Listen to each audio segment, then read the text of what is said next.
Fala pessoal, beleza? Eu sou Marcelo e sejam todos bem-vindos ao Anime Underground. É mais um review totalmente colorido e com várias animações de Os Quatro Cavaleiros do Apocalipse, a continuação de Nanatsu no Taizai. Mas antes da gente começar esse super review, eu quero agradecer o apoio de todos vocês, principalmente a galera que pode apoiar o canal através do nosso grupo de membros ou Apoie-se.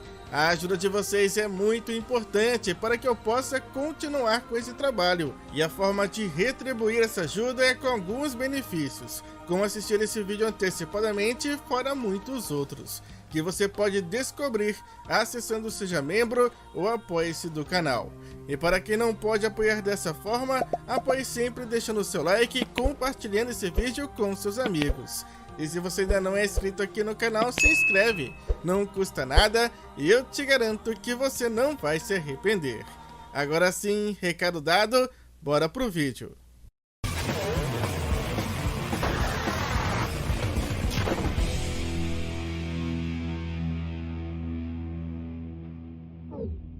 Os Quatro Cavaleiros do Apocalipse, capítulo 52, Meliodas e Percival. E Percival não consegue acreditar que aquele garoto baixinho era o rei de Liones. Perplexo, ele apontava dizendo: "Você é o rei de Liones?" E o Meliodas, com um sorriso no rosto, dizia: "Você está surpreso?" Mas sua expressão logo muda ao escutar as gargalhadas do Percival. O garoto estava rindo bastante daquela situação, enquanto dizia que não iria acreditar nunca naquilo, pois era loucura acreditar que um garoto da mesma idade que ele seria um rei. Mas Meliodas dizia de canto que era muito mais velho do que ele. Então Percival diz que tem 16 anos. E pergunta quantos anos o Meliodas tem. E ao saber que Percival tinha 16, isso acaba despertando algum tipo de sentimento no Meliodas, que chega a dizer: "Essa é a mesma idade do meu." Porém, ele não chega a completar a sua frase, mas obviamente ele estava falando do seu filho Tristan. Mas Percival quer saber: afinal, quantos anos o Meliodas tem? E agora é a vez do Meliodas cair na gargalhada, dizendo que isso não importa, pois o mais importante era que ele finalmente estava conhecendo Percival. Meliodas então toca na cabeça do garoto e conta que estava ali esperando e que é um prazer poder finalmente conhecê-lo pessoalmente. E é só neste momento que Percival começa de fato a acreditar.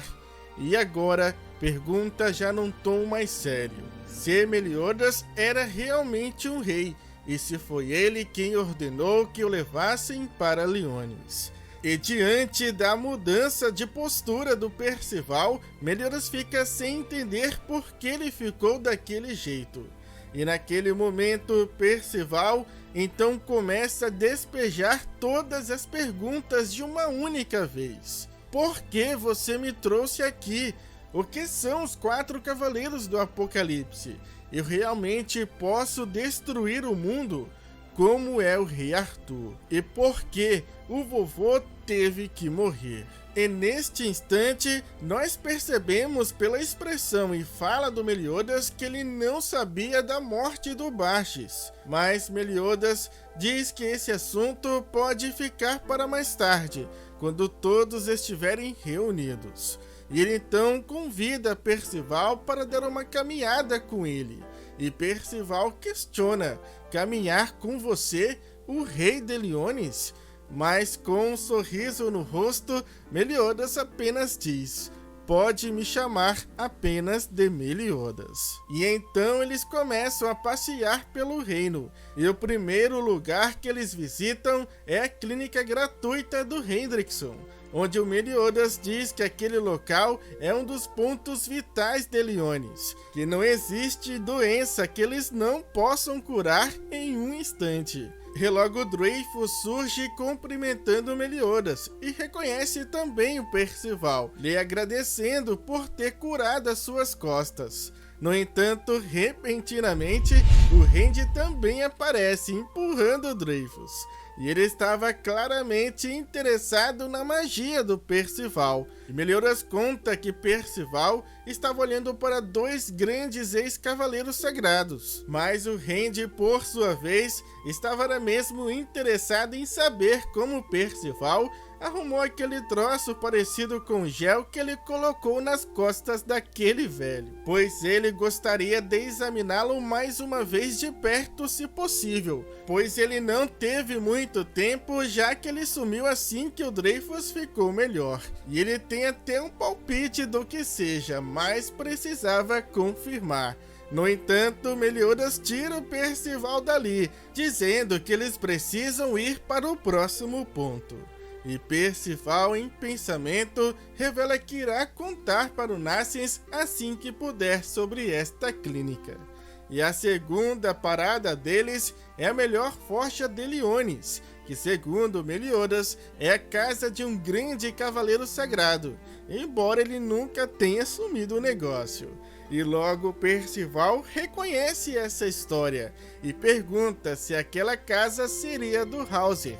Meliodas fica surpreso por Percival conhecê-lo, e o garoto explica que o Hauser foi o cara que colocou uma lâmina no cabo do dragão, mas logo surge uma pessoa saindo de dentro da forja, perguntando ao rei o motivo da sua ilustre visita. Meliodas responde que estava apenas dando uma volta e pergunta àquele homem como ele está se saindo de ajudante. E ele responde que está indo muito bem. E o Meliodas elogia, dizendo que as espadas de treinamento que eles encomendaram estavam ótimas e ajudaram bastante. E se você não conseguiu reconhecer, este homem é o Zil, o irmão da Gila. Ele almejava ser um cavaleiro sagrado antes, mas acabou escolhendo se tornar um ferreiro. E o Meliodas acha que foi uma boa escolha. E então eles seguem, agora passando por um tipo de feira, o comércio de Liones, onde o Meliodas diz que ali é possível encontrar todos os tipos de comerciantes, desde os bárbaros do norte e até mesmo gente de Benwick do sul. E ele também diz que todos os dias chega uma vasta variedade de alimentos e mercadorias. Entretanto, naquele momento, Percival começa a escutar um barulho muito estranho e pergunta ao Meliodas o que era aquilo. Mas o rei de Liones desconversa, dizendo que antes ele precisa lhe mostrar uma outra coisa, ou melhor, provar. Uma torta de peixe feita por um lugar chamado Gato Negro, que tecnicamente é rival do Chapéu de Javali. E mesmo que odiando admitir isso, Meliodas confessa que essa torta de peixe tem um sabor bem diferenciado. E o Percival concorda que aquilo é muito bom. E de repente eles já estão do lado de fora, sentados numa espécie de balanço carregado por um gigante. E lá de baixo todos reconhecem e cumprimentam o rei. Enquanto Percival continuava saboreando a sua deliciosa torta, dizendo que aquilo era tão gostoso que o pudim do Meliodas perto daquilo parecia ser uma gororoba morfada. E o Meliodas ri, dizendo que ele é um ótimo piadista. Logo uma fada se aproxima dos dois, vendendo frutas vermelhas fresquinhas de Benwick. E o Meliodas compra para que Percival possa experimentar. E após pagar o gigante pelo transporte, Meliodas e Percival se despedem do mesmo. E em seguida eles começam a subir por um caminho, uma escadaria bem rudimentar. Enquanto eles estão subindo, Percival comenta que não tinha noção de que as pessoas viviam com gigantes e fadas dentro de Liones. E o Meliodas explica que eles se juntaram enquanto lutavam na Guerra Santa.